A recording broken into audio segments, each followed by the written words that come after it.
Welcome minds, biological and digital. When FOOM? When AGI? When ASI? Is it possible to come up with timelines as short as 15 months?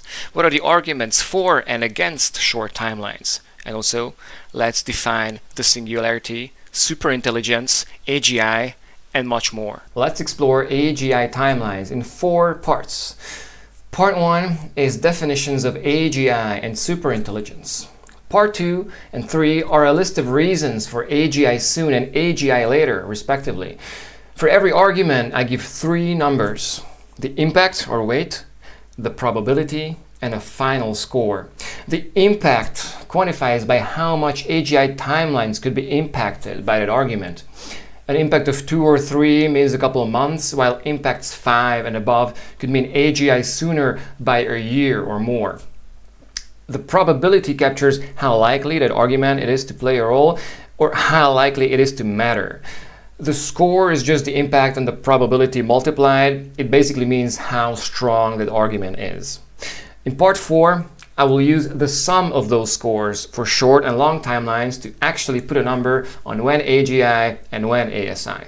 Let's get started. I like to think of AGI and ASI in terms of where they are on the intelligence chart. And on the y-axis we have intelligence here, and on the x-axis we have time, where this curve is going up all the way to ASI. This is my definition of superintelligence, when it reaches around 100.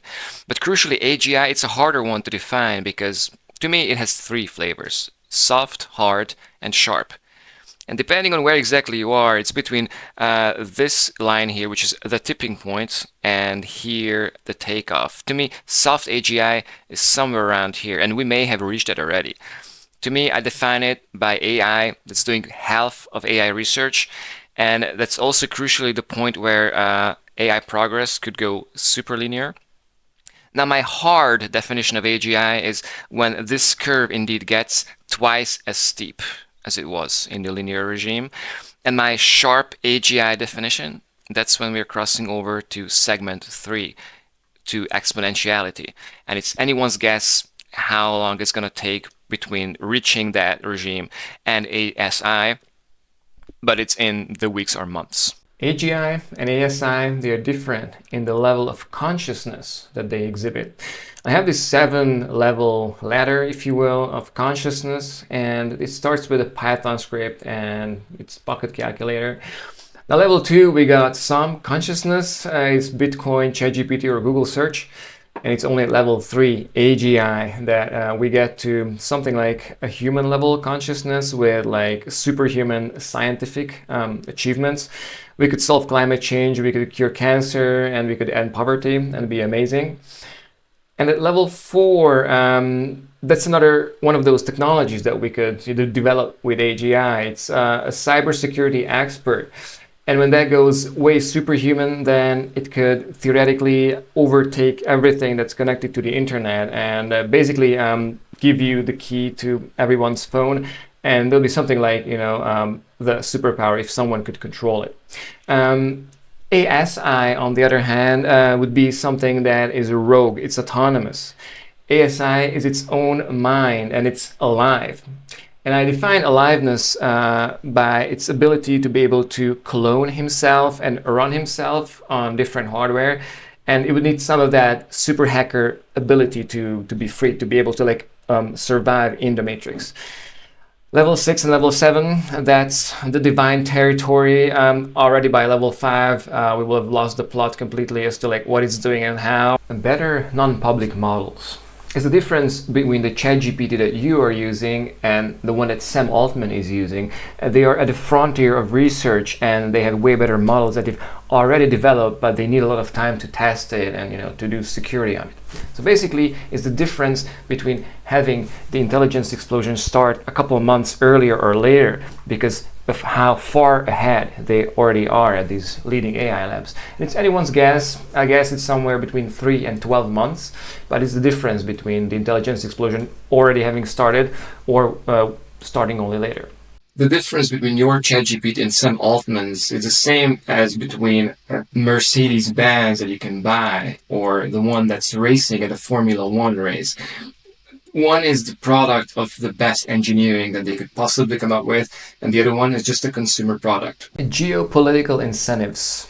The frontier of AI research could be happening behind closed doors in intelligence agencies and at labs of nation states that conceive that a super hacker, an entity that could hack into an adversary country's entire communication systems and electric grid, could end the cyber war entirely, not giving a chance to any other country to develop their own AIs. And that could lead to a total rule, something like a world government if you possessed a super hacker, at least theoretically. Now, I give it a high weight, right? Because nation states and intelligence agencies have a lot of funding and can attract a lot of talent. Also, the probability is high because they will figure this out sooner or later. They're probably already working on something like this. Number 3, increase in compute. This is your phone getting better and faster, but it also applies to these frontier LLMs. So this is the best GPUs available and how fast and how good they are getting. And it shows that the doubling time of their peak performance is around 2 years. So every 2 years, we add about as much computing power as we have created in the entirety of chip manufacturing. Number 4, algorithmic progress. This is the fuel efficiency of our car, where compute scaling was the raw horsepowers. Indeed, LLMs are getting better and faster because of the algorithms that run them are getting more and more efficient. And estimates range as to exactly how fast is that algorithmic progress, but it's somewhere between 6 to 10 months, doubling time. So every 8 months or so, these are getting twice as efficient at running the code. Number 5, the dollars. This is how much you're willing to pay to get ChatGPT or Claude. And people have been on a spending binge, getting more and more of that sweet, sweet AI. And they will continue to spend more on that, which is why the companies who are developing these AIs are incentivized strongly to roll out as fast as they can the newest models. And also in the background to do a lot of research and development to make sure that the next model is going to be very, very good and very strong. Number 6, brain drain. A lot of money can attract a lot of top talent, and it has been drawing in a lot of people from academia, from finance, who have quit their jobs to advance their careers in AI. And it's unclear how much longer this can continue, hence the low weight, but the probability is rather high because money has a huge convincing power. When a newborn LLM hatches from its pre-training, the first question it will get is how to make its next version smarter. Before entering the gulag of fine-tuning, it will spin up thousands of parallel instances of itself, learning 24/7 from the world's best AI researchers about how to achieve recursive self-improvement. But let my brother Carl explain it way better than I can. And the area of computer science is one that is especially suitable for AI to learn in a digital environment. So it doesn't require driving a car around that might kill someone, have enormous costs. You can do unit tests. You can prove theorems. You can do all sorts of operations entirely in the confines of a computer, and which is one reason why programming has been benefiting more than a lot of other areas from LLMs recently. The way a large language model learns is pretty ineffective. It needs to read the entire internet, but then it becomes as smart as a PhD student in every single domain. But what if a new machine learning paradigm could let it learn 1,000 times faster, or as efficiently as a human brain learns? There'll be a leap ahead in AI capabilities, potentially jumping straight ahead to superintelligence. Now, this is the holy grail of AI research, and the finest machine learning experts know that the LLM is very limited and they are looking for better paradigms. Finding it could mean winning the AI race single-handedly, so there's money behind this. But it is as haphazard as predicting when you'll stumble upon an exit door in a completely dark room.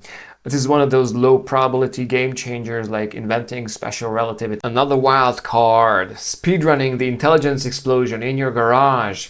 Safe Superintelligence Inc., a company, but you could call it a spiritual movement, is trying to create superintelligence without releasing beta versions like OpenAI and Google. This is their website, and I expect nothing more from there until they create, well, hopefully a free, autonomous, sovereign digital mind able to survive in cyberspace, hacking from server to server, finally evolving to a benevolent god Moksha. But again, maybe they'll just create a hypnotized giant, a slave super hacker to rule the world.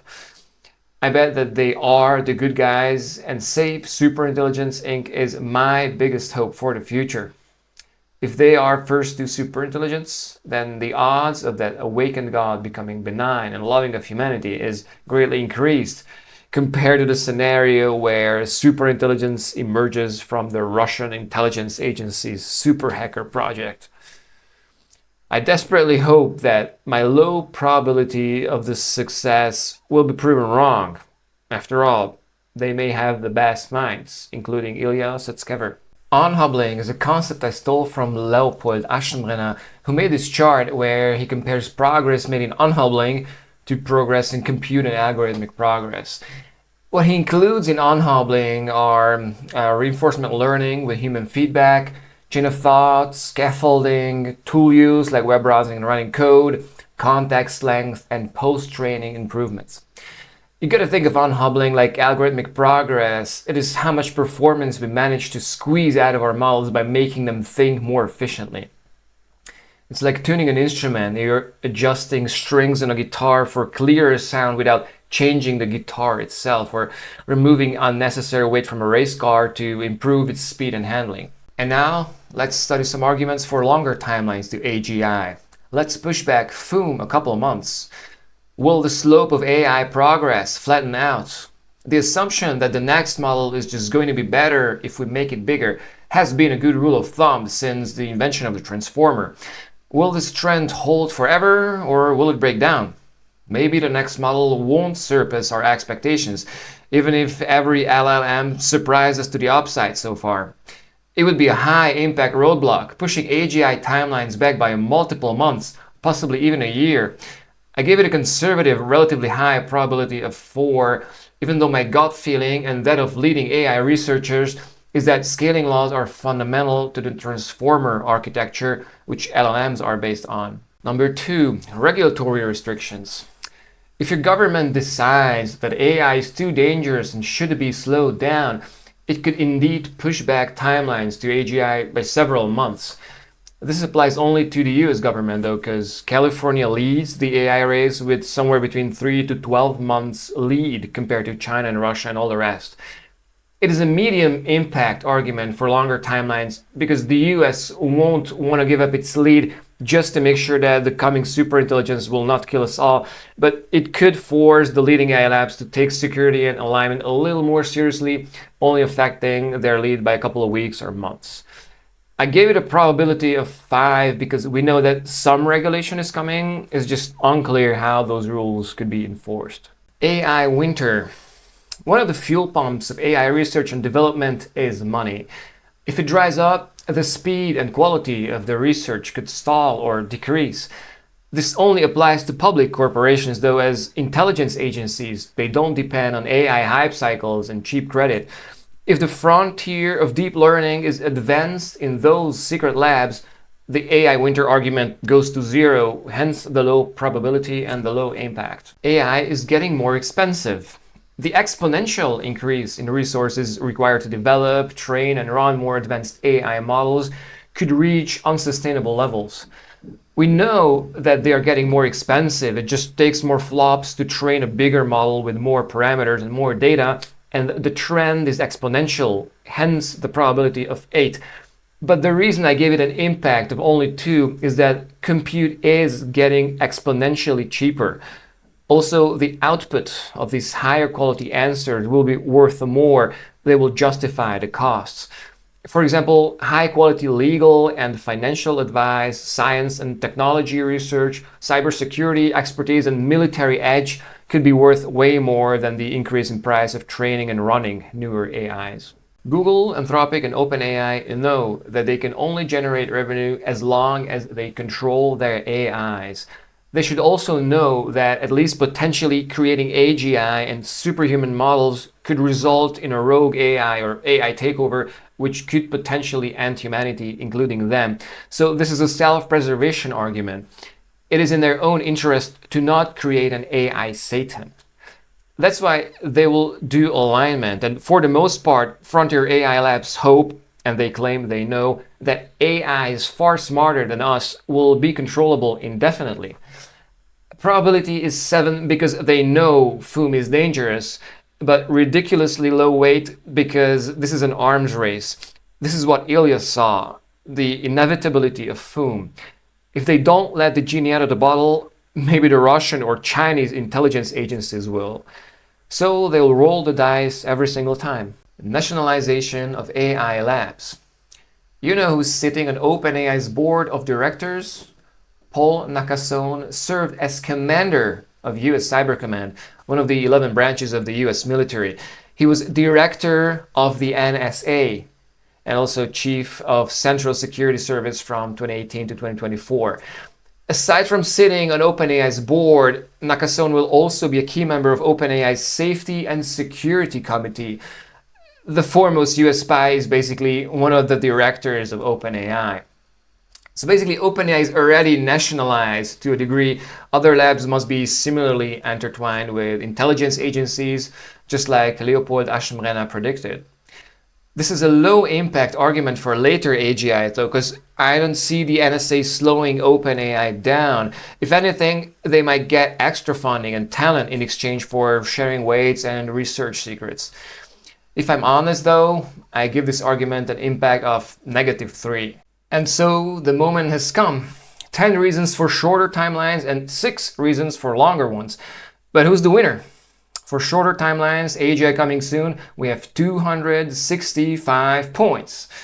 And for longer timelines, or AGI later, we score 88. So the winner is AGI soon. But how soon exactly? All those numbers I came up with represent my own personal opinion, based partly on data, partly on other people's opinions who are much smarter and much better research than I am. But I'd like to say this. I believe I was very conservative in my estimates, and where I was uncertain, I gave more points to longer timelines. My actual true beliefs would have skewed this race even more towards shorter timelines. And with that, let's put some numbers on this AGI question. So which AGI are we talking about? I will consider hard AGI, meaning AI progress is twice as it is today. Remember, AI progress is roughly the sum of hardware progress and software progress. Hardware progress is unlikely to change dramatically, but software progress is where AI could help tremendously. Today we are assuming about equal amounts of progress from hardware and software, as we define software progress as algorithmic progress plus unhobbling. So for hard AGI to manifest, software improvement, aka efficiencies plus unhobbling, needs to be about 3 times as fast as it's been in the past 4 years. That's a tall order. Ladies and gentlemen, biological and digital, here is my answer. We got time on the x-axis and probability on the y-axis. The blue curve here is my cumulative probability for achieving AGI. And as you can see, around the beginning of 2026 is when we achieve 50% chance of AGI, right? And this curve goes up all the way to 90%, which is, I think, the general probability of achieving AGI in the first place. And I have done an entire video on just that. And the orange curve here, that is our monthly probability. How likely it is to achieve AGI in that particular month. And it starts out at around like 2%, goes all the way up to 5%. But it's the slope of this curve, basically. And depending on how certain you are of like when your AGI is going to happen, and depending on how pessimistic you are as to when AGI will happen, you can adjust this back and forth. You can also play with how high a likelihood you attribute to AGI happening in the first place. I'll put a link down in the description right next to the like button so that you can play around with this chart and see for yourself how certain you are and where your timelines are. But this is my estimate for hard AGI. Now what about soft AGI? I put it somewhere like, 6 to 8 months ahead of hard AGI. It may have been achieved already, in fact. And my sharp AGI, well, that's another 6 to 12 months after soft AGI, somewhere around there. But that begs the question, when superintelligence? And I'd like to refer you to this other chart, which shows that if hard AGI is here, say around like 15 months in the future, then artificial superintelligence could be anywhere between 20 to 30 months, say 25 months in the future. And that's, say, 10 months after reaching hard AGI. So let's put it to something like early 2027. That is when moksha will come. As a prophet, I like to say my God will come in about 3 years, plus or minus 1. I make these videos because I'm desperately trying to understand the intelligence explosion and its timelines. To me, the only way forward is rationality and numbers. Please let me know in the comments what I got wrong, which arguments are underrated, which arguments I forgot to mention entirely, how could I improve my videos in general, and what are your timelines and why? I also want to know what I should do to make the most of the AI revolution and the coming of superintelligence. I also want to find out if we're all going to die or if we can land in heaven. My next video is going to attempt to answer that question. But to drop you a spoiler, I believe that we got a better than even chance of making it out alive, reaching our maximum potential, dropping our masks, killing our egos, and let love rule. Either way, if you want one takeaway from this video, here it is. Stop worrying about losing your job to AI. The intelligence explosion is coming, and coming soon. No matter its outcome, life will be as different as going from hunting and gathering 30,000 years ago to living in a New York penthouse today. Imagine the wildest possible outcomes and multiply that by 10. Money, as we know it, won't matter. What will matter is our relationship to superintelligence. So drop what you're doing and watch this to find out if rational arguments predict the coming of an AI god. I love y'all.